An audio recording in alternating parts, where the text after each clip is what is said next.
So far sir, wala pa kami sir sa final. Nasa progress pa lang kami which is isusubmit mo na lang po nga ngunyan aldaw.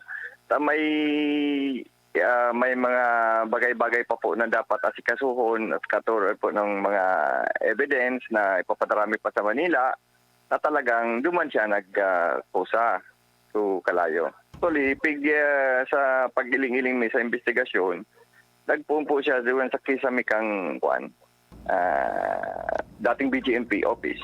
Duman po sa baba, kang admin ata yun, na building, admin office, duman sa baba. Investigasyon po, bali, duman siya sa Kisame mismo. Kaya duman nakakabit so ilaw.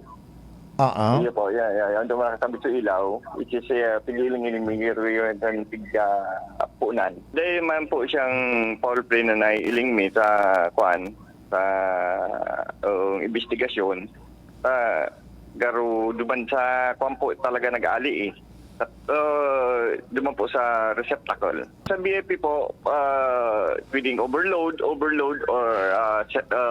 short circuit. Ang gikanang kaan. So, sa kami po, pagsusukin mo baga po yan sa per square meters. Per square meter?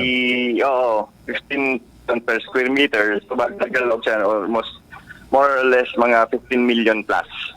Structure, agad na lang kami sa indaki certification or affidavit na arketo so nangyari na usually anarog ba kaining nasa government insured din sa GSIS. Apa.